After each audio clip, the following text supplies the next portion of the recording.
I think Luvva would absolutely champion that if he were here today. Make it sound like he's waiting.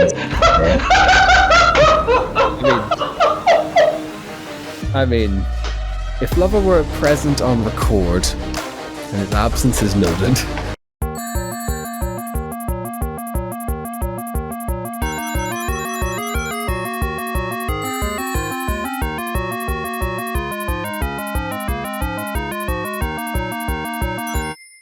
Hi everybody, and welcome to episode 130 of the High Scores High Stakes podcast. I am your host, sometimes Tomahawk, and with me I have a very special co-host today. I have Griffin from the Reboot Deboot podcast. Welcome in, Griffin, and welcome to High Scores High Stakes. How are we doing? Thanks for having me. Things are going good. Things are going good. Brilliant. No, it's an absolute pleasure to have you. We've put the call out to other podcasters, other creators, if they want to come on, talk video games, talk some funky lists, and you have answered the call. So welcome in. It is brilliant to have you. We have no Luvva, no Cardinal tonight because of, and I'm going to do air quotes for the video watchers, IRL problems. So you are stuck with little old me today, but we're going to have a fun old time today. But whether or not we'll have to get the housekeeping out of the way. So if this is your 130th time listening, welcome back. If this is your first time listening, welcome in. High Scores High Stakes, when in season, is three friends with three PlayStations playing gaming challenges. We compete in a league table, and the winner gets 3 points, second place getting 2 points, and third place getting 1 point. At the end of the 12-week season, the winner with the most points goes home with the coveted, sought after High Scores High Stakes Cup. Also available on Fourth Wall, by the way, just the shameless plug there. When we get into our side quest seasons, we usually go draft lists, tier competitions, anything and everything, game show parodies. We are talking about it every week. Is like a brand new podcast. And then of course we have the last Monday of every month is our Game of the Month segment. We have just completed our Gran Turismo 7 episode with our Dead by Daylight episode coming at the end of October. So we're quite excited for everything coming up there then. And lastly, if the 1 hour plus is not enough High Scores High Stakes content for your week, direct your web browser to highscoreshighstakes.com. That will give you all of our links for everywhere and anything we are doing on the internet. Be it Twitter, Twitch, Instagram, YouTube, you name it, we are there. So, the boring stuff is out of the way. Griffin, welcome in. Thank you again for coming onto the podcast to talk about all things remakes and all gaming, like games that we want to see remade in the coming future. Whether or not that is going to be a reality, who knows? But before we get into the conversation, it is customary on High Scores High Stakes to be asked, and excuse my terrible language because I am coming down with the cold, what are you playing? So, 2 days ago, I started a new game called Jump Space. Okay. It's on Steam. It's pretty good. It's you are an astronaut, you're a spaceman, and you just go out and do runs and missions to get salvage and tech, and from there it's a rogue-like FPS. Oh, class. It's up to 4 friends. It's an indie game. It's pretty good. That's a whole lot of fun, but it is better with friends. The missions do get a little repetitive, and they are adding. The roadmap is up, and it's looking like a bright future for this little indie title. I think it's gonna be getting pretty popular in the near future. Is this like an early access type thing then? Yes. Okay, so we're not at 1.0 then. But no, but it feels...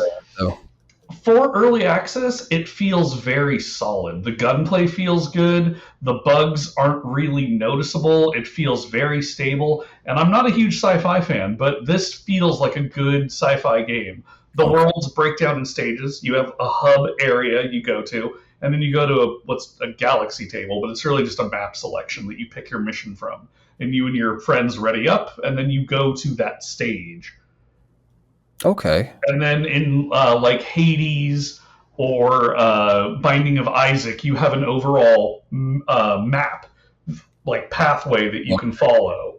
And each have different rewards and weapons and things like that, and objectives, and then you have so many jumps before you hit the end, regardless. Oh, okay, and then you just get sort of to the big bad at that run, at the end of that run. Then that sounds Not really. even big bad. Just you're done with the mission.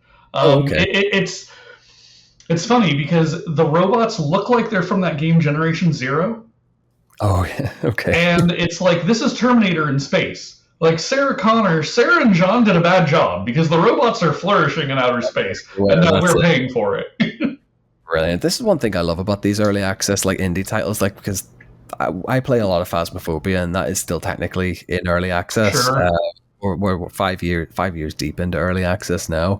I picked it up once it came to console, and I've been sort of watching the game grow there. And that's a relatively small team, but you can see the love that these like indie devs have. And I think for like the likes of Space Jump, as you say, it's like you can play on your own, but it's definitely more tailored to that 4-player experience. Mm-hmm. Yeah, I love it, and you can see that they do truly care about these sorts of games, and they're listening to the player experience, no doubt. Yeah, it's I mean, there are some games that feel polished and they feel like AAA titles, or they have the budget of a AAA title, and it's just good to see that kind of dedication. I know Larian Studios are toe the line sometimes of like, they feel like a big studio, but they're not really, but they feel like it. And then That's it. It's the same with like when they finished Baldur's Gate, they were like, sure, "You're not doing anymore, so don't ask us." right. And then you have so yeah, I've been playing Jump Space. I'm going to start playing Final Fantasy Tactics on stream, but I play Hunt Showdown, I play Rainbow Six. These are just some of the games that I circle back to. That's brilliant. I mean, Cardinal Smith would fall in love with you for saying Final Fantasy Tactics. Now he is our resident JRPG specialist podcast, definitely. Like no, these are all games that I'm loving the sound of. To be fair, but yeah, brilliant stuff. Anything else of any merit to this last couple of weeks? You're not here on a weekly basis, so you're not bound by the 7-day segment. You can play. Right. What really impressed me? There were a few games playtests that I did, and there was one I believe, I'm going to butcher the name on this, but I believe it was called Proveron, and it was this quirky puzzle game that had like a dreary Tim Burton-esque aesthetic, but you were this like bird. You were this little like bird demon character who everyone else around them had these little cat demons that were demons, and your character wanted to free everyone from their demons. So the puzzle part was that you had a mechanic where you would close your eyes and the world would go negative, and then you could walk through the demons. And that's how you could navigate around this world. And it seemed you were the only white bird in a city full of blackbirds. And it's really this interesting, very short demo. It took about 30 minutes, 45 minutes to play. And at the end, it asked a survey. And I think it's one of two things. I either think the higher meaning is this is a way we deal with mental illness, or a way that we like cope with mental illness, or this is a way we cope and understand like trans individuals. There's just something about the language, or there's something about there's something deeper there, and it's either like mental illness, or like overcoming addiction, or like becoming okay with yourself and learning that self-love is okay. There's something in there, but it was this really special, very cool little puzzle game, and it was Proveron or Proveron. We'll have to have a look at that there. I will do a bit of a search on that then, and see if it's as readily available, really. But it sounds interesting. It sounds really, really interesting. I played something similar that kind of captured like I can't remember the name of the game. It felt like a Flash game where it was like you had like little sprites on the screen, and you just had a camera, and you had to take a picture of something pretty innocuous, but you take the photo, and a headline would auto prompt, and then that would show up in the middle of the screen, and everyone would read it, and then they would react to it, and it basically just showed how like printed word can just be, or like pictures and the printed word together could be misconstrued into something else. So basically, without trying to do it, you just create anarchy and chaos and division and stuff. It's just right at the end of it, then it like pans out from this screen, and it's like this person watching the game, watching everything unfold, and you're like, oh no, I'm the problem. Right. And then that's it. Only it's like about 5-10 minute game, but about 3 people made it as well. But it was one of those like, oh god, like so. It's this whole idea that social media is just like Sure. a plague, basically. But yeah, it was heavy for all it was a point and click, and then chaos Mm-hmm. from that. Then, but uh, aside from Flash games and anything like that, I have been playing, and to nobody's surprise, because it's been all the thing I've been talking about on the podcast for the last couple of weeks was Blueprints. Now, I've said this to Luvva, I've said this to Cardinal, so I'm going to say this to you now, Griffin. This is hands down probably my game of the year. And problem is, this won't even be in the conversation for game of the year because Expedition 33 exists. You're right. Yeah. Like, Yeah. as good as Expedition 33 is, I'm sure I've heard a lot of people telling me a lot of brilliant things about it, and it's in my wish list. It's probably going to be my like end of year purchase, kind of Sure. get it done and get it played and just get in that conversation. I've been, I was telling you about my notebook before record. I've got about 20, 30 odd pages, all double sided, everything filled in with every little tidbit of information, everything from previous runs. I've been having to track like how many days I've been in the mansion to what calendar day it is in the game so I can figure out other puzzles in time. I can remember what days the store has discounts on as well. This game is like, for what I thought was just going to be, oh, it's a roguelike deck builder, build this house and find your way to like the end room. This game is so much more, so layered. Okay. I got to the end. I'm on about 40 hours in this game so far, and this is over like 2 different 20-hour files, and I'm nowhere near like end credits. I got to the antechamber at the very end. I unlocked the door. I got into the front, and it sends me to the foundations of the house with the only prompt that I had was the only way through is down. I was just like, man, I thought just for a little indie title, this was going to be a lovely little story, lovely little graphical style. I'm going to build these like this house, and then by the end of it, the child gets his inheritance. No, there's a whole other sub story, subplot to it. It's just phenomenal, and it's a gorgeous game, and it's so simple. You just have to go through your house, don't run out of steps, make sure you can backtrack and loop, and like try not to get blocked off by your own creation, basically. Mm-hmm. And Okay. there's stuff I'm doing that like you find like there's one room in the deck called it is called the foundation, and you can basically get an elevator. It takes you down to the basement, but once you draw that room, it's permanently fixed onto your map forever for the rest of the game. But it can be put on to like level 1 or it could be put up to level 7, depends on just where you draw it at that time, but that is then with you at that point forever, and that can't be moved or changed. And it's one of those ones that can be your best friend or it could be your worst enemy because it's either drawn too far away or it's helping you, and you draw it real close and save steps getting there. So pretty much have spent most of my waking hours playing Blueprints at the minute. I'll dip into Phasmophobia every so often now that the 50th year anniversary event is closed. I've just been doing the XP grind on low tier equipment now, and it's just been a humbling experience, to be honest. Okay. All right. Recently prestiged on it as well, just with the double XP event, and thought I'll prestige, I'll strip down, I'll get the badge and the IDs and the achievement for prestige, and I'll use the remainder of my time to grind back through the higher levels. Nope, I haven't had a minute to go near it. Prince. But yeah, other than that, I was speaking to the boys this morning to give them a chance to see what they've been playing, and Mr. Luvva Luvva has been playing Strider. He's been playing the 2014 reboot. I don't know if you're familiar with Strider. That's in a Metroidvania style. Yeah.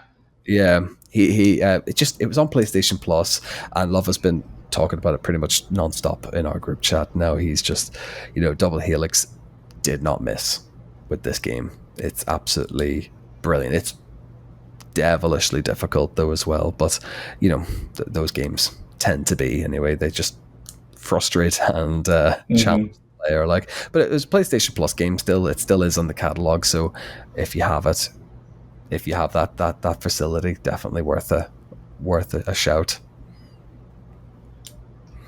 But I think that takes us nicely. Never mind about what the games we are playing. We are here today, Griffin, to talk about the games that we loved to play and would love to see again in the modern era. So the topic of conversation, the way we're going to work it then tonight, for those listening, is we've got a handful of games on each side. We're just going to go back and forth, and we're going to talk about what game we would like to see remade in and remade and re-released into the modern gaming world. Then, so I have about 4 or 5 games, Griffin. I don't know about yourself. Maybe you've got another couple of lists. We'll just go back. I have a list. Yeah. So yeah. Brilliant. We'll just go back and forth then, and we will create a good little backlog to send out to the game developers and put them at the front of the queue then. Hopefully. That's it, because we're the forefront of gaming news on High Scores, High Stakes. So. Sure.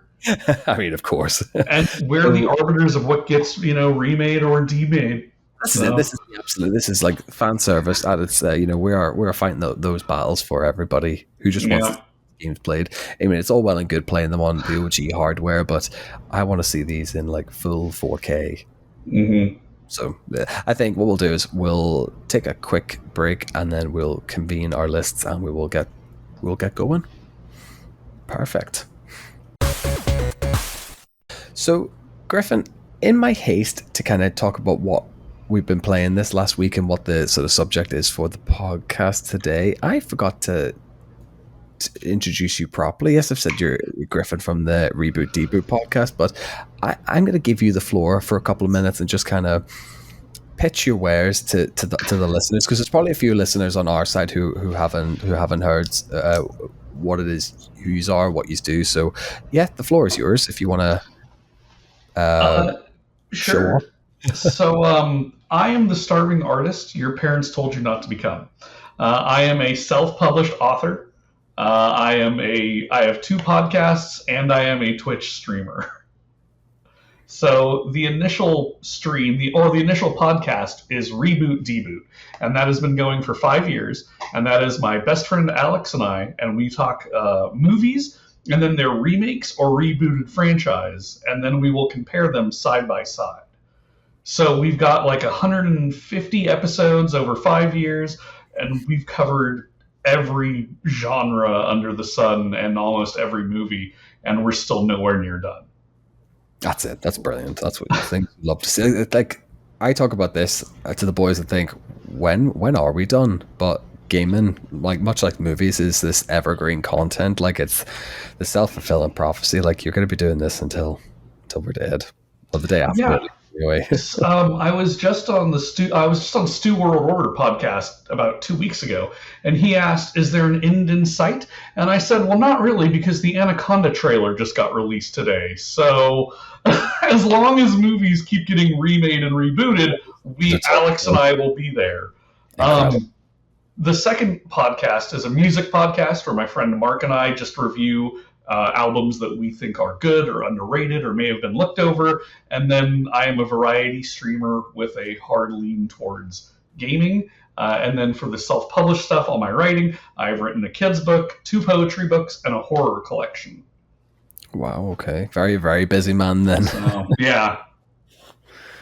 So where do you even find the time to game? Never mind, coming on and talk about games on a podcast. This is the amazing thing, because obviously, 2 podcasts, that quite finger on the pulse kind of podcast as well. So you're having to do an awful lot of prep for that. Yeah, it's so we record and release every Friday. Reboot Deboot records and releases every Friday or every other Friday, and we do it in Discord. We do it on one take, and there's no editing. So what you hear on the podcast is the live raw audio. There's no editing. And I will watch the original movie on Wednesday, watch the remake on Thursday, get ready to record on Friday. The music podcast happens Thursday morning on Twitch, and then Mark will take the audio, edit it for content and time, and then we'll release that on Podbean and wherever podcasts live. Yeah. And then Monday through Thursday, I'm streaming starting early in the morning, like 8 a.m., 8:30 a.m. CST, until the afternoon, what have you.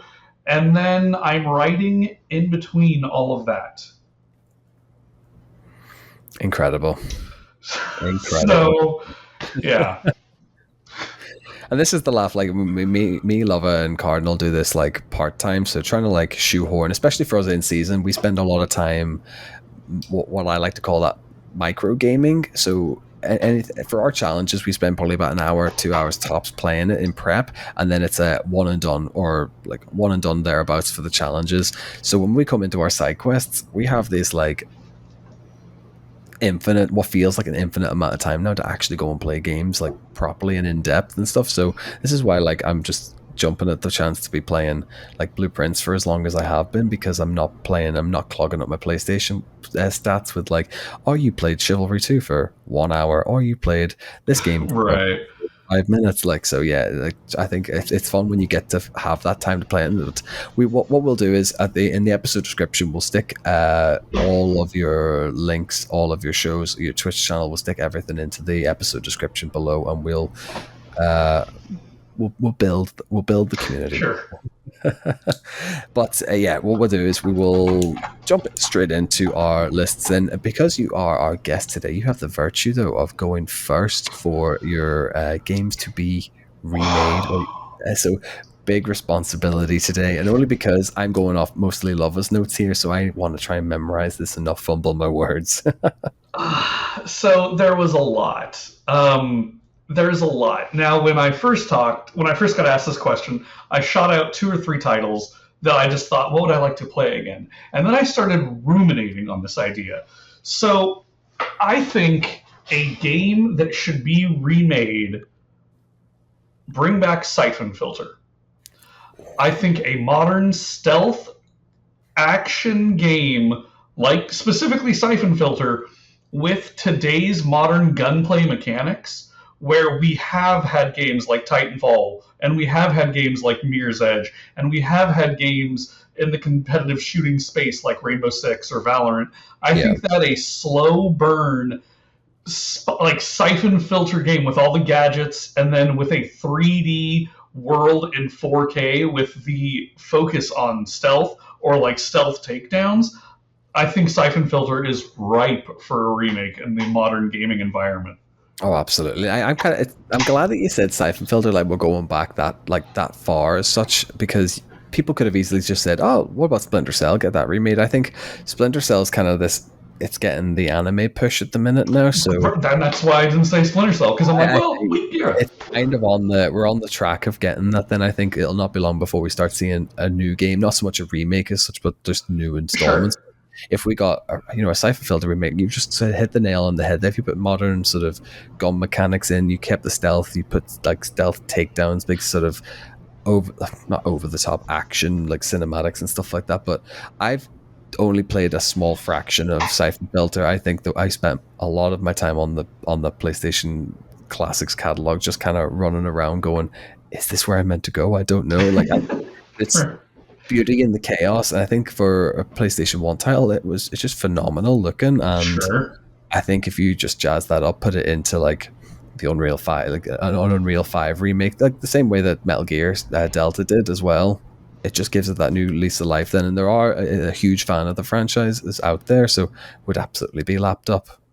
And like, you could make the city environments so much more vibrant, and you could add exploration to it, and then you would get the old audience coming back because, so I used to play Siphon Filter, and then you would bring a whole new generation of stealth, but like it would be the not Deus Ex Machina, it would be a whole new kind of stealth combat, like gunplay combat, that I don't think is represented in video games now. It's usually like, we're going to do a gunplay game and it's going to be something like Mission Impossible, or we're going to do like stealth-based takedowns, which kind of belongs to Assassin's Creed almost. Yeah. But there is this beautiful spot where you could be a really cool spy, and you could slink through an Unreal Engine 5 event system in a building, and you could get a taser, and like Hitman, but you're a spy. Like, there's something to be said for this title.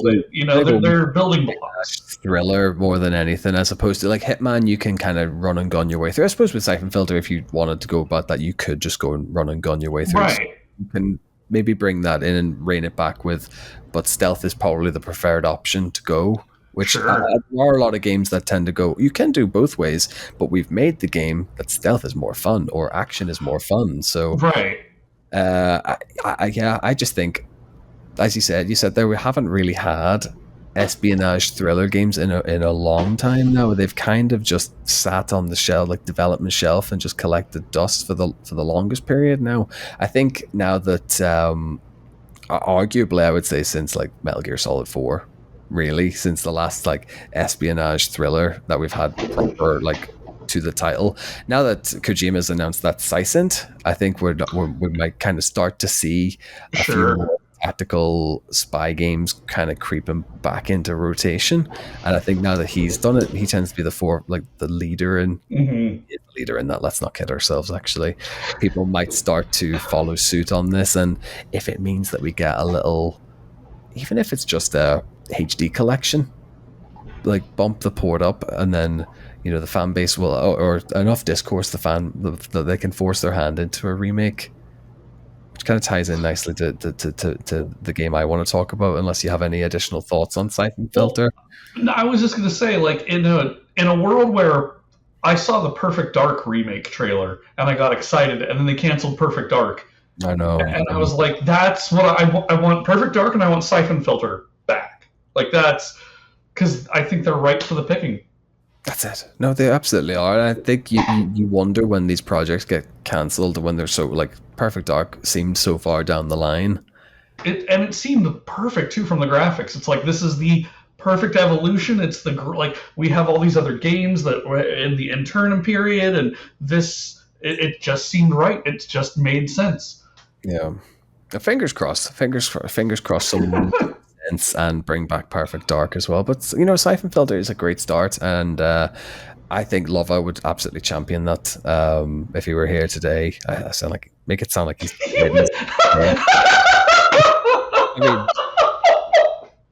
I mean, if Luvva were present on record and his absence is noted, he would 100% double down on Filter. That was good. That was a good save, I thought. Oh Lord! I say this about Mr. John Sherry, one of our former co-hosts. We always talk about him in the past tense as if he's dead. He's not. He just doesn't do the podcast anymore. But that's just the way we've kind of like canonized him in Sure. in the history of high scores now. But yeah, I mean, Siphon Filter, great start, great game. Would definitely. I think it would just be super tidy if it was just a ground up kind of remake and just take a wee bit. The developers that kind of like to take away the bits that don't work and just double down on the bits that do work. I think you could be on for a real hit there. And as you say, the fan base is there, and you can just use it as a way to bring in new fans. Because bring back Siphon Filter. So the game I kind of want to talk about next, it's a Luvva favorite. We are approaching 10,000 days since its original release. It is Dino Crisis, to nobody's surprise on this podcast. The fact that I'm reading this now with kind of any bated breath, I'm like, of course we want to talk about Dino Crisis. And Luvva's obviously wrote the most on this section, at least anyway. But I mean, we are knee deep in Resident Evil remakes. We've talked about how Dino Crisis was definitely the parallel, between it and Resident Evil 3 when they came a couple months between each other on release. Dino Crisis definitely was that release of let's try some new mechanics, let's try some new things that we're maybe afraid to put into a Resident Evil game in case the online hate or like, the hate descends series and kills it. Like, but Mikami's panic horror is probably the best way to describe that now. And I think what that RE engine is currently doing is insane. And I just think if you put that into that island setting, some new, like, put some dinosaurs in, maybe the only thing I would say is maybe change a couple of dinosaurs rather than just, the Velociraptors were terrifying in Dino Crisis. I have only recently played Dino Crisis for the first time ever at like the tail end of 2024. I streamed it over December, and what an experience. I think even I would remake. I would go as far as to say as to remake it with the tank controls, as opposed to the over the shoulder way that they've been going about it with the current Resident Evil remakes and the current Resident Evil titles. Then I would be an advocate for fixed camera angles and tank controls in an RE engine remake. Was there? Correct me if I'm wrong. With Dino Crisis, there's you and your characters at a grid, and there's like a Mission Impossible style laser grid separating you from a Velociraptor. Yes, yeah. It's like a puzzle, right? Or I think it just seems to be like room. So you can, I think the rooms are powered up, or at least anyway. But if you go to the control panel on the light switch, like the switches on the walls, you can turn the laser grid off. But that way you can get to the door on the opposite side of the grid. But that then prompts essentially an opportunity attack from the yeah. So you can time it out of their hitbox that they jump away, and then you can go to the other side of the door and then put the grid back up. Then, but you potentially cause a bit of havoc later on in the game when you need to be back in that area, and then the dinosaurs have either multiplied or you just have a dinosaur lying in wait for you, and you've forgotten that you've already trapped it in that previous room. I remember the T-Rex too, like bursting through the wall. Absolutely took me by surprise. The first time. I'd done the safe puzzle and was like, "Oh, this is perfect," and then just like even in 1999 graphics, that still scared the absolute life out of me. And I'm just going like, I'm playing this for the first time, so I don't know what to expect. But sure, I can imagine that in 1999, first time playing, that would be terrifying. And I get where they're coming from, especially now having played OG Dino Crisis and OG Resi 3. You can see a lot of what they wanted to do and how they wanted to kind of implement stuff to add into the Resident Evil series. I think Dino Crisis is just such a great game. Like Luvva's gone. RE remakes, great survival horror, a lot of panic. Like you can see where they've taken that sort of panic setting from Dino Crisis and added it into like the Mr. X mechanic in the RE2 remake, and not so much the Nemesis remake in Nemesis remake, but it just Luvva does have a bit of a caveat on this. It was like he would modernize the game with more dinosaurs, more types of dinosaurs, maybe vary the environments, take it, not always just being in the lab or in the confines of the lab. You could stretch out being on the island. You could add sections in that as well. So there's a few things to be sort of said with this and how you would take a Dino Crisis remake. I'd add two things to that as well. So first off, yeah, like let's make it open island, almost like Jurassic Park style. There are different sections of the island, what have you. But I would add two things. Give the dinosaurs the governor AI from Alien Isolation. Yes.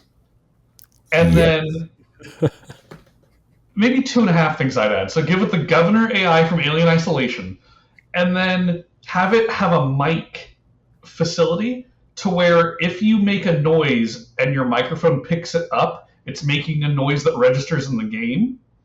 But also, your characters will have to have a panic meter or a heartbeat meter. And the quicker it goes, the more you sweat, thus releasing a pheromone that the dinosaurs can track you more, and the governor would work overtime to then track you actively. Hunt you down. Yeah, I think like you could just ramp it up to 11 on that. I mean, Alien Isolation, like that AI is just so good. Like for 11 years old now. It's just that was doing things I just never saw coming. For no one did. Like Alien Isolation doesn't get talked about enough, I don't think. It really doesn't. Not where we are now with games, and then the fact that when people start talking about survival horror or like tense games, it goes back to PT and Alien Isolation.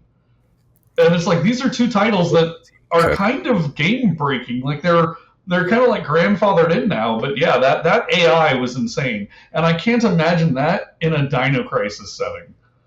That's it. I think when you add that in to a Dino Crisis, especially if you were to add like a biome of you can explore the island, or even like as a separate playable character, because the other parts of the team kind of just get massacred on the island and we don't do anything other than a cinematic. So that would be quite interesting, even if you like cut to a second character or you played as the second team at the start in the island, and then, as you say, the governor AI kind of takes over and hunts you down, and then you cut to Regina on the island, and you can kind of work it that way. I think like they do love a good dual narrative in some of Yeah. these remakes now, and they do double down and like hard emphasize on it, especially in like RE2, the OG and the remake as well. It was like a really good thing to Well, have. and here's the thing too about these remakes, right? Like we have a chance to do something with Siphon Filter, with Dino Crisis, which is let's pretend that we're not going to remake them and let's just make them new. So what if the original team in Dino Crisis don't have to get killed? What if you can outsmart the AI and have them survive? Yeah, that's it. They Like add and change what? detailed stories all the time in these remakes as well. So why not? Why not? Yeah, like we don't. The great thing is that so much time has passed and these games have been shelved. We don't need to stick to the original mechanical endings. We don't need to say, okay, well, you're not your one lone survivor. What if you're the second team can survive if you can literally survive against the AI? The AI, if you can out hide it, if you can kill it, paralyze it, if you can outthink it, if you can actually get these characters to survive, like you playing chess with this AI, Yeah, they will survive. Like let's not let's give the player an actual victory. Let's give them a real achievement. I Let's think not that, just give them a motorized achievement, but let's give them like a real achievement. especially if you have them in the facility as well, and they can learn patterns and hiding spots and learn to like eliminate hiding spots. Oh, that would suck. You run through it Like first you would as get your first team, and everything you set up, the AI learn. Oh, that would that would just like so. there's a few things I would maybe add. Like the developers like to kind of add and take stuff away. What I would like them to add is an actual like notebook function. Like items stored can be looked at not in the location Sure. you found it. As Yeah. much as I love that, as much as it like was a really made you think kind of moment, my stream log was filled with like it looked like a beautiful mind where I was just like writing anything that I thought would have like been usable or relevant. I was just writing everything down and then going like I don't, and then I wasn't segmenting everything, so I was getting like lost in all of my notes and going, is this usable? I don't know. And then you're then having to backtrack and do all that anyway. So it's just Sure. like a better inventory system on that would be a bit easier. And for me, I struggled massively with the combination of items and how you create healing and how you created Hmm. ammo and stuff like that. So just maybe if they refined that slightly, just used it as the Resident, similar to just cut and paste the Resident Evil suitcase with all of your items just jam packed into it. An idea for Dino Crisis too, because we're also talking about like replayability and Mm-hmm. value for money, right? So how replayable can this be? And in Dino Crisis, I don't know, the game takes place what over like a 3 day, 4 day time period? I think the original one is just on like one night. Is it If just one I night? remember, I think it's like basically they arrive, they're there for like an 8 to 12 hour period, they escape. I think that's my memory of it, at least anyway. So you could have the first time you boot up Dino Crisis, and you are there before and during the tragedy. You prestige or the game ends, and then your new game plus is you are now the team, and then you go through that on your because then it gives you something new. Then it's not just I'm getting to keep my items or I'm getting infinite ammo. This is a progression of the story. It's bringing in classic characters. It also brings in new characters, and then you get to see different parts of the island. You have different quests to do, so it's not like you're just doing a new game plus that feels repeatable. Oh, it definitely. You could just like add it in as like a survivor mode or like a mercenaries mode, Sure. Resident Evil, and you kind of have that like rather than just a cinematic, you could actually play what happened at like Alpha Team or whatever, Yeah. however you call it in that as well. Like there was a lot of avenues to be said about this game, and I think like Love has signed this one off that Dino Crisis Remake could be one of the finest horror games ever made, and Oh, I I think think so too. like especially we talked about like narrative choices as well because this one has it doesn't massively impact, but it kind of does at the same time. It's like you can have the choice to follow I can't remember his name now. The little technician who comes to the island, and Argyle is just the name that's coming to my head for some reason. I know it's not that, and Love is going to shout at me for this, but you always get to the narrative points where it's either you can sneak your way around, it will take longer, but there'll be less dinosaurs, or you can run and gun your way through it. I think you could. There are ways that you possibly could remake this, and you can stick to what like the first choice you pick funnels you to that choice for the rest of the Sure. game, and then you get like a B run, which then is running Right. the whole way. So I think there's rather than being able to go back and forth on that, I think if you were even just to lock it in, go sneak around and be resourceful for the entire game, and then you can go back and then be run and gun and have Right.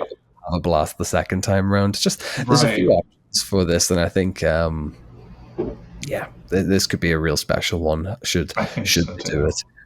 We are again nearing 10,000 days since its initial release. So Yeah, yeah. It seems that well is ripe. Yeah, that well's good.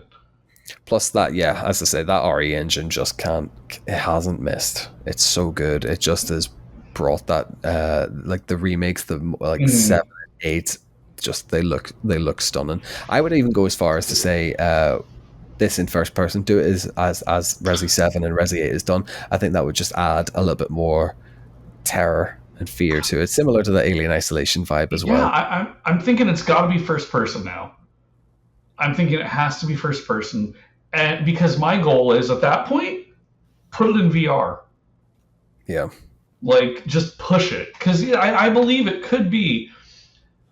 We're done with ghosts, right? Like we have so many ghost horror games, and then there was Outlast, which kind of broke the mold on horror games, and then we had the Slenderman games and Siren Head, and there's a Yeah. million indie games out there, and they're all dealing with the supernatural or they're dealing with this ethereal concept, and that gets a little boring, or it's only you can only do so many times before it's the possessed seer, break the bad mirror, get rid of the cursed doll and you're fine, make it out of the creepy asylum and you're good. This is like you're on an island with dinosaurs. It's the coolest parts of Jurassic Park, and you're being hunted by the governor that killed you in Alien Isolation. Good luck. That's it. Yeah, I That's think just two it. things alone are like terror inducing. And I think even the way RE9's going, they're having this option apparently to go from third person to first person. If that just is implemented and you decide I want an over the shoulder experience, you can do that. But if you kind of want to be ingrained in that survival horror, Mhm. first person all the way, I still would be a massive advocate of remake it, fixed camera angles and tank controls. But that just is long gone. That mechanic Yeah. is dead, sadly. But who knows? Who knows? So we've talked about Dino Crisis for much longer than I anticipated, and much to Luvva's delight, no doubt. So Griffin, pick number two. What are we So on your side then? What are we thinking? So this is a game I don't think anyone has heard of. It's called Jade Cocoon. Jade Cocoon. I have This not. was a JRPG that had Pokemon-like capabilities. You would run. There were basically four forests that your character could run through, and you could capture these monsters you were fighting, and then you could combine them, and they would look different, and they would get different attacks. And you had to go through the, and then it was a JRPG. There was a level up system. They got abilities, and you could have a bunch of them. It was really good. I played a hell out of it on PlayStation, and then there was a sequel that I never got to play, sadly. But man, Jade Cocoon would be great to play with, like that modern, like make the graphics look good, bring back the system because all these monsters are like little dragons or they're weird little like ape creatures, and Okay. it was just really cool. Jade Cocoon is not a game actually I am at all massively familiar with, and even looking at the character, the box art for it, I'm a complete loss with this. But yeah, role playing game and virtual pet management is how it's described. Yeah, Man, I'm all for it. I do love Pokemon. I still have all the. I've got the original Pokemon Red somewhere in my collection, hiding with my OG Game Boy as well. But like, I think just yeah, if you bump that up because we have like Pokemon owns the market for that, and if you're sure. going to work out a couple of $100 pounds for like new units to play Pokemon on it. Like they're only getting more expensive, I think. And this, I imagine, would just be a relatively inexpensive. Like it would nearly be an inexpensive option for like normal console players. Right. Yeah, to go in, and who doesn't love an RPG element as well? The whole thing, you're in this like mystical forest village setting, and there's a plague or there's some sort of prophecy, and it is your coming of age now, and you have to go out in the forest, and there are four different forests, and each one of them is guarded by a guardian that has been corrupted, and so you have to go into them, and there's like a whole subplot with your father who was a hunter and he went missing, and then there's this whole thing about like self-doubt, and at the same time the girl who your character is supposed to be marrying is also turning into like a moth because she's afflicted by some curse, and it has that typical layer of like JRPG where it's like, oh, this is really depressing. Like this is kind of depressing. I'm playing against the clock. I'm playing against forces that are much bigger than my character. So you're going through these pathed, really ambient looking forests, and there are like hidden chests and hidden weapons everywhere. And then along the way, you just run into monsters, and occasionally you can capture them, and then you can breed them together, and they make two different elements, or they'll make a new monster, and you just run through. It's great. It's a cool little game. I'm all for that, especially when you're saying there's like this four different like environments, forest type.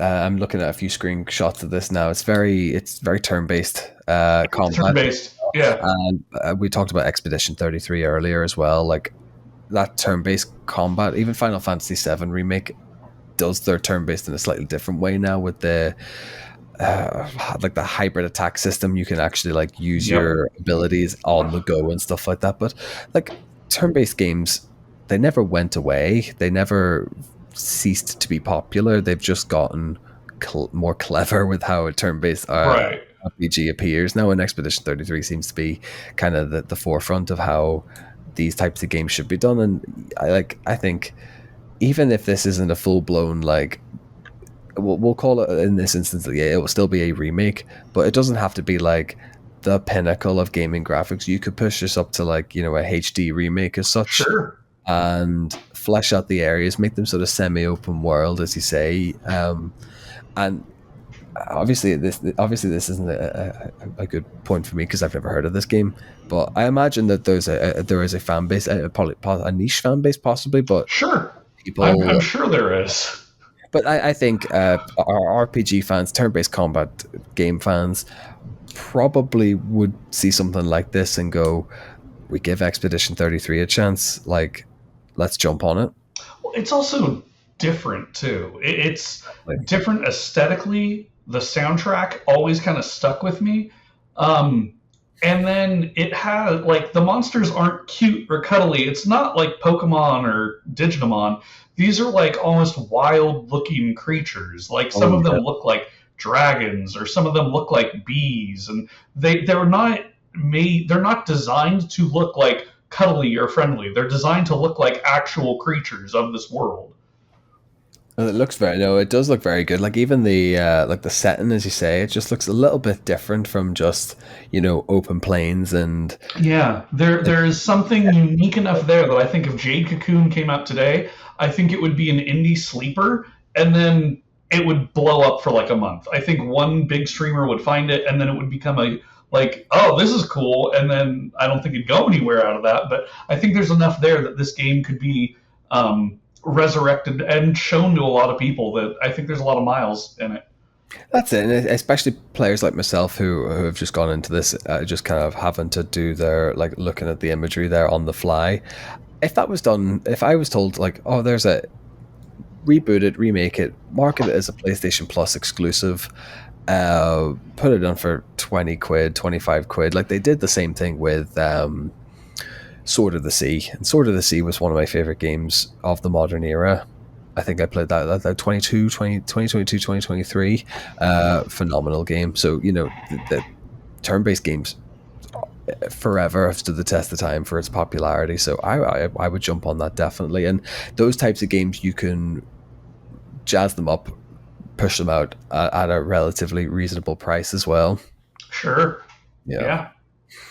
But in terms of other games that I think I want to touch on, then to no one's surprise, then is another. We're going to go with another RPG game for the PlayStation 1 era, and it is Parasite Eve. We did talk about this slightly before record, that this is one that you had had on then as well. So we'll probably have a good bit of a good bit of conversation on this one. Now, I think this is I've dabbled a little bit in Parasite Eve now, and it's one that it's a classic, isn't it? I'm right in saying that. Amongst those who remember Parasite Eve, solid classic. Because that's the hitch. If you remember Parasite Eve, it's good. It's fair. No, I like it's one of those ones that if you remember it, you remember how good it is. No, you're 100% correct. Like even Love has got this. Like it was grotesque, it was scary, it was difficult, but it was rewarding as well. It was really, really rewarding. It was also considered like, oh, this is going to kill Resident Evil. Like there was a time when Parasite Eve, when it came out, it was like, oh, Resident Evil's done. Like Resident Evil's going to be the franchise, and then it wasn't. It just wasn't. And then, correctly, they made a second Parasite Eve 2 happened. They did make a sick, and no one cared. They made a second one, and no one cared. Wild, but. Excuse me. It's one of those ones that Love is 10. Like what he would do is I think when we talk about reboots and remakes, the graphical update is always going to be the first. It's kind of a moot point, really, at this point.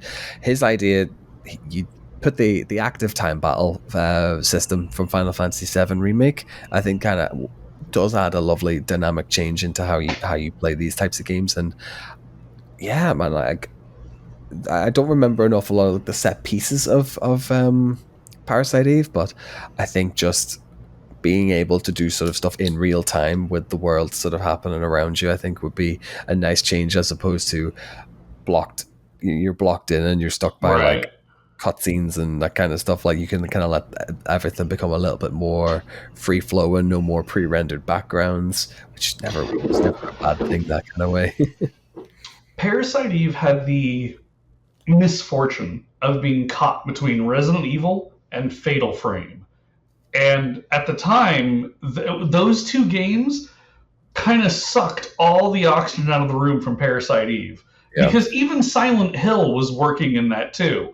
So like you had like the trinity of like horror games at the time. It was Resident Evil, Silent Hill, Fatal Frame. And right in the middle was Parasite Eve.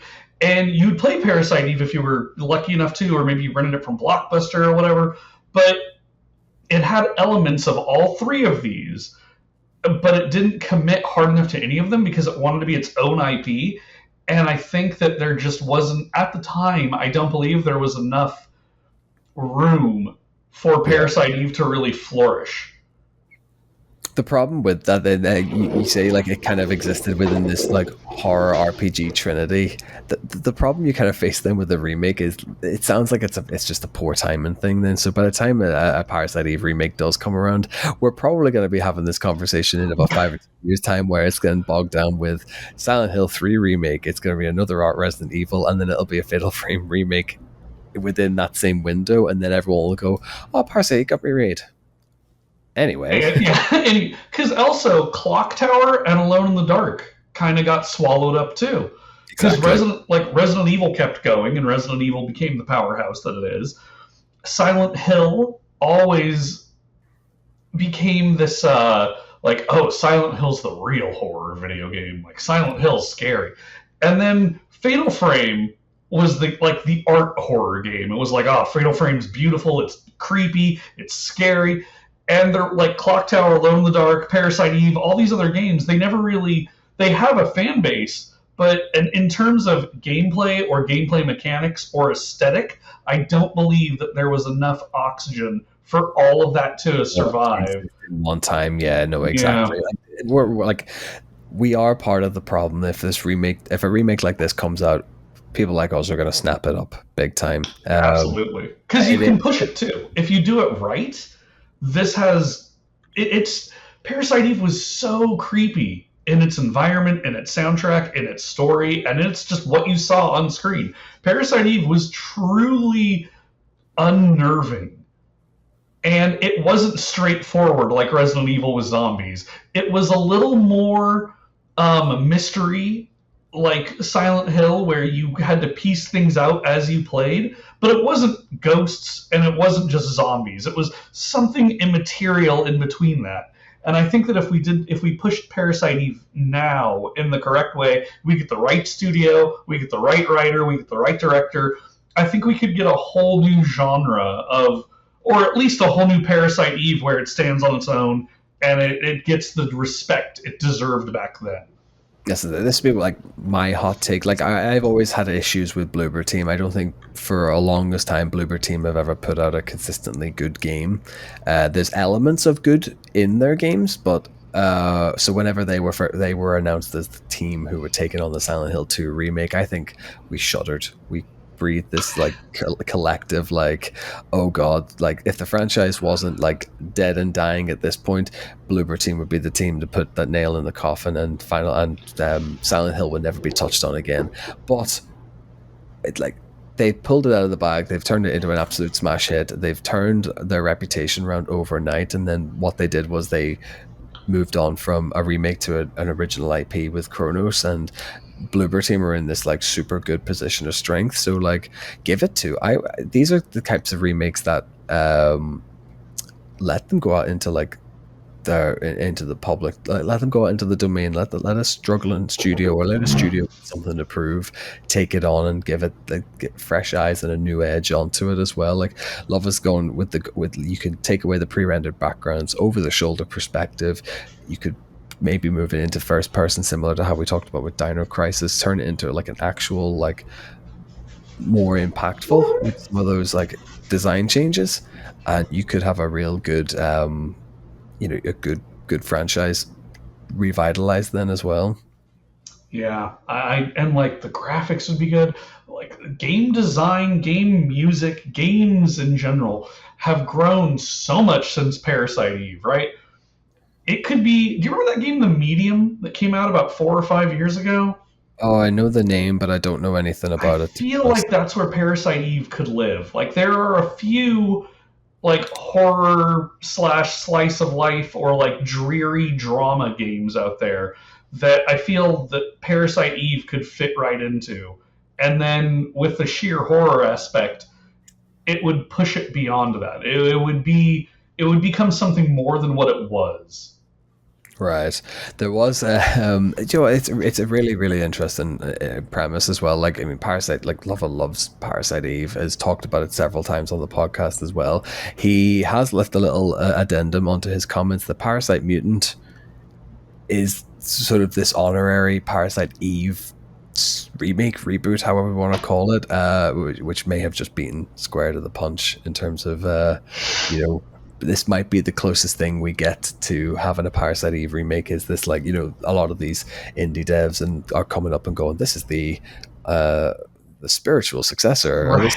this is the sequel that we had intended, or that the world deserves, or the reboot that the world deserves as well. So that one might be worth keeping an eye out then. So Parasite Mutant, that is worth having a look at least anyway. So we've talked about 4 games so far. I think we have enough time for 2 each. I think we'll go for another 2 each year, and then Okay. we'll see there. So, Griffin, the floor is yours. What is game 3 that you would like to see This is remade? one of my personal favorites. I gotta say, I want Twisted Metal back. Yes. I want Twisted Metal. We talked. No, funny you should say. We talked about this like briefly on another podcast as well, or another episode of the podcast, I should say, about how we did our big what is the best PlayStation franchise, and Twisted Metal was one of those ones that kind of just got lost in the shuffle with the games that we had sort of in that bracket at that time. Given the strength of the TV show, So why good. not? Why not? Like I pitched this idea earlier, and I'm actually going to sort of double down on this one as well. How about like the way the Helldivers is this PVE situation, a bit of co-op, a bit of like you go into your world. Why can't um why can't Twisted Metal just do something like that? Just have like this destruction derby PVE type situation, just set in the world of. Twisted Metal. They kind of tried that in 2012. And it didn't. It was like Twisted Metal Online, and you and your friends could go, but it was PvP based. Yeah. Specifically, so like Twisted Metal, great. I think Twisted Metal 2 and 3 are where the series shines. Twisted Metal 4, pretty fun, solid. Black, okay, it has an audience. I like Black, but I know a lot of people don't because it took a lot of the humor out of Twisted Metal. It took a lot of the cheesiness and camp out of Twisted Metal. It made it a little too hard edge. It made it a little too dark. And then you had like Small Brawl and Head On, and then you had the 2012 remake, which I think was way off the mark. But we need a good car combat city destruction game. Have it be, you can have it be 3 modes. Have it be classic campaign mode. You and your friends or you alone go through the derby, go through the story. No problem. Yeah. Second mode, have it be just PvP for points. And then 3, have it be an online mode where you split it. Like, because really, everyone who was playing Twisted Metal 2012, all their complaints were, why can't I just play a campaign and why do I have to be online? Everyone wanted a campaign. They didn't get it. We're in the situation now where we can actually do that now. Like everyone kind of like online gaming is there, but then there's a lot of people listening and wanting just this offline mode as such. Obviously with Helldivers there is no offline mode, but so that would kind of scupper that. But if you had it like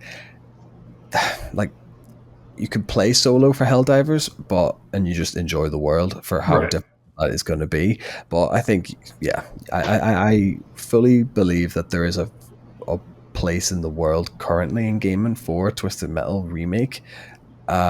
People seem to always be talking about it, and as you say, if Apple have picked this up and the show has got so much traction, they've got a second season done, dusted.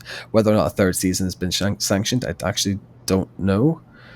But double down on that. Like, you've got the synergy there, the fan base is there. Like, bring them in from the TV world into the gaming world, and all you do is just go, well, look, here's the IP from the show. Let's just expand that world into a game. You just give it a bit of a fresh coat of paint.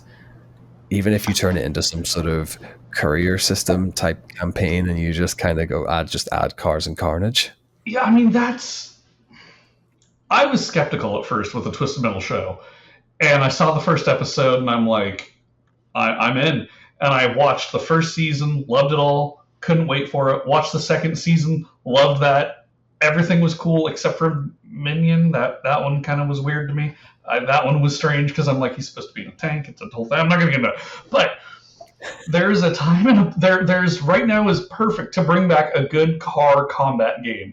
We have driving, like we have GTA and we have Cyberpunk that have these great immersive worlds that your character can just open drive through anyway. You're already blowing up cars and you're already like causing havoc in the streets. Imagine how much cooler that would be if you just had like you and four of your friends, or online capability, 8 of your friends, and you're just tearing through a city that looks like GTA or Cyberpunk, and you're shooting missiles and there's like machine guns, and then you're just getting of the time music blasted at you. So good. Yeah, put it at the right price point too. Don't be greedy. Don't make it $80. Don't make it $160. Don't let Randy Pitchford near the thing. But there's like room to grow for this. It's a $30 price point. Everyone's happy. With Twisted Metal now, in the modern gaming sense, Twisted Metal used to hit this wonderful spot between dumb and fun. And it didn't matter how the graphics looked. It didn't matter about what the objective was, because it was more about the having fun moment. Like, there was something in Twisted Metal 2 and 3 that, damn, it's just fun. You didn't care. And more games now, I think, have gotten away from that. They've become too serious in one way or another. And a lot of the times I hear people going, yeah, this game was great, it was revolutionary, it was big, it felt fun. And I go, okay, but was it fun? Was the game fun to play? Like, not just a section. Was the whole thing fun? Is Dark Souls fun, or is it rewarding? Is the challenge actually fun? Is learning pattern repetition fun? Is Baldur's Gate 3 really fun, or is it just refreshing? There are Uh-huh. differences to these things. And I'm not saying that Baldur's Gate 3 isn't fun, and I'm not saying that Dark Souls isn't fun, but Twisted Metal was not challenging, even at the hardest difficulties are against people who are better than you, because it was dumb and fun, and it had the perfect That's intersection. it. Yeah. And that's what it could be again. It wouldn't have to be something hyper serious. It wouldn't have to be something you take to like the sweat leagues like a pro team. You could have it just be you and your friends, crack open a couple of cold ones, and you just hop into Twisted Metal for a night. And for just one moment, for one glorious moment, we could all return to 1996, and things might just feel a little bit better gaming wise. Oh, that's it. I mean, like, because we had it in early doors in the podcast. We played another, it was like another Sony IP. I think it was Destruction All Stars. And it was the same sort of idea, like, just souped up cars, wreck it, Sure. demolition derby. You can kind of tell that Twisted Metal was the sort of nexus point of that game at some point. And the game basically, long story short, got no service update from like version 1.2 and was left to die. Even like the character slots had like 4 like additional characters to be added into the roster, and it never got that. It never got that support, never got that update. So, like, they're wasting time and effort with new IPs where they could just literally go, here's a formula that works with these like classics. Here's ones that have worked with the ones we already have remade. Let's just, as you say, let's marry fun and stupid together and crack it on, have a merry good time. Like I would back Twisted Metal 100%, absolutely. I think there's, as I say, there's a fan base. We could have like massive synergy with the show, and you just create a big old crossover event to kickstart everything.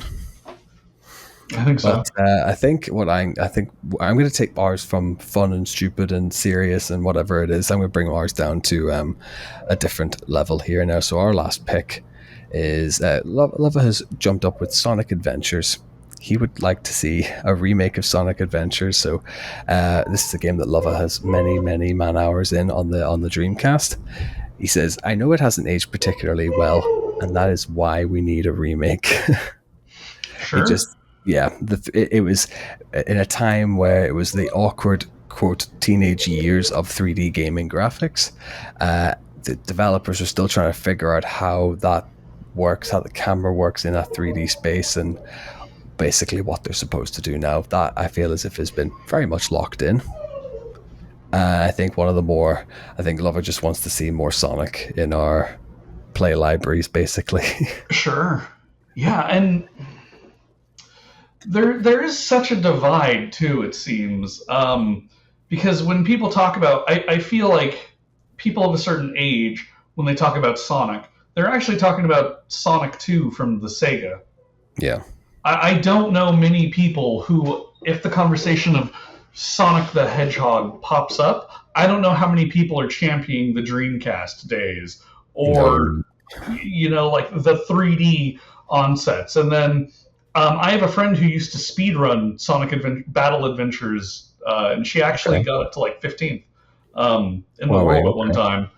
But outside of like specific Sonic titles, I think if people are just speaking of the Hedgehog, it's gonna always be like Sonic 2 and 3 on the Sega. So yeah, let's bring back the classic side scrolling platform. Have it in 4K, but keep the classic 2D vibe because that's what everyone wants anyway. Even if we do have like the 3D capability, I don't think it was just Sonic that suffered. I think it was a lot of games that suffered. There was Croc for the PlayStation. Exactly. Yeah. That kind of suffered. Crash Bandicoot. People love Crash and people love Spyro. But outside of those two games, there weren't many that really survived like the transition, or there weren't many that played well in that space. I endured through the transition then as well. Now, Yeah, I think we've seen a resurgence on some of them as well. I think, especially going into like the next gen of consoles, you saw Crash was like the flag bearer for that transition. yeah. I think, especially for like the ignited or the remastered trilogy, and then Hmm. Spyro got the reignited trilogy as well. So, I mean, Sonic isn't my jam massively, but I can kind of see where he's coming from. When you take the kind of clunky 3D graphic transition and you can elevate it now with what we have, I think you could have a really great game on your hands. You sort of readjust some of the levels. You can update your character roster as well. Luvva says here, remove Big the Cat and optimize the tail shouting section. And then you have an all-timer kind of game here, like, so... I guess you'd have we have to talk about what we want from Sonic, or like what made Sonic fun, like what made Sonic cool.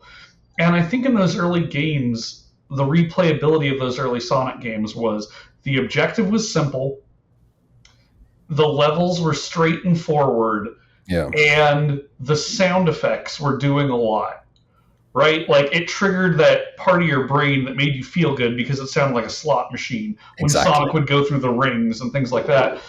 When Shadow came out and it made Sonic a little darker, or when Sonic tried to get an edge, I feel like the playfulness of Sonic was taken out of it. And in that lack of, I feel like the Sonic games, outside of like the speedrunning community or outside of any competitive kind of play, as games themselves, I feel like the point of them gets muddled. Because what line are they trying to toe? You have Sonic, who is this, like, he's this good around hero, and then now you're playing as Shadow and there's gunplay involved, or now you're in ships and you're cruising around, and what is the game trying to do, and what's it trying to play? And what are the mechanics that you want to pass on to the audience in terms of simple understanding? Exactly. So if we're going to do Sonic Adventure, it needs to be bright, it needs to be colorful, and it needs to be clear in what the game is. And I think that a clear identity is where Sonic shines best. Oh, absolutely. No, 100%. 100% then. So I think that is just, I'm just aware of time constraints at the minute. Yeah, of course. I think we have actually got ourselves a lovely little roster to send out to the gaming gods and get ourselves a lovely couple of remakes here then. So before we wrap up, any honorable mentions, anything you think probably might just not quite make the cut, but anything maybe is worth just jumping and just a pepper in? Star Fox 64? Incredible. And Legend of Lagana. Sometimes I think being a PlayStation centric podcast, you kind of forget about that. I love Star Fox 64. It's one of those games that my brother would be a speedrunner of sorts. He does Mario 64 quite a lot, and Star Fox 64 was one he did start to pick up, and it's a great game. I've always enjoyed playing that. And just, if you like, it's on the Switch catalog, just bump the res up. I'd be happy enough with that. I have one honorable mention on this one. It's a bit of a dark horse, but it's a bit of a wild card, but it's a game I hold very, very true and close to my heart. It is we don't get these very often in gaming anymore. It's a movie tie-in. I would like to see a remake with the Nemesis system, Lord of the Rings, The Two Towers, remade. I would like to see that just kind of bulked up, built on more of the movies, more of those set pieces, just with full-on Urukai hordes, and just being able to do a bit of a hack and slash kind of situation on it. You already had that with like the your S to D tier with your combos and movesets and stuff like that. I just wanted to see that ramped to 11 in a brand new spangly game engine. Yeah, relive those. Like, I loved the Lord of the Rings games back in the day. I just would like to see the movie tie-ins are dead. I am well aware of that. Sure. But I live in hope that Return of the King, Two Towers will get some sort of resurgence in the near future. Yeah. But, well, that is a story for another time, at least anyway. What we'll do is we'll take a quick break, we'll compose ourselves, we'll get our wrap-up section done, and I'll let yourself, Griffin, plug your channels and stuff as well, and we'll call it there. So that is it. Griffin, thank you so much for coming on. It's been an absolute pleasure to talk classic video games with you and what we would like to see remade in the future. Before we call it then, just want to remind the listeners where we can find you on the internet, what you're doing currently on the internet. So Reboot, Deboot, and Major Tunage, which are the movie and music podcasts respectively. You can find Reboot Deboot at Twitter/X at Reboot Deboot Pod, and you can find Major Tunage at Major Tunage Pod.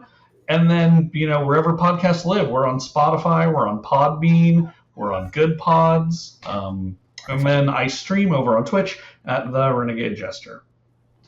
Excellent. No worries. As I say, we'll put everything there on the episode description below. So do check out the channel. They're doing some really, really good stuff, and in all corners of the internet then as well, which ties me in lovely with our housekeeping section. If you have enjoyed what you're listening to, do please think about giving us a review, 1 star to 5 star, whatever you think we're worth. If you even want to give us a written review, we will feature it on the website as well, and that website is going to be highscoreshighstakes.com.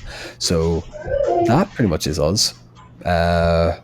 Now I think, I'm trying to think what we have lined up for next week. I don't actually remember because I'm going to be on holiday, so that is not my problem. But in the meantime, that is all I have to say this week. I have been Tomahawk. This has been High Scores, High Stakes. Well, take care. See you Monday. Love you all. Bye.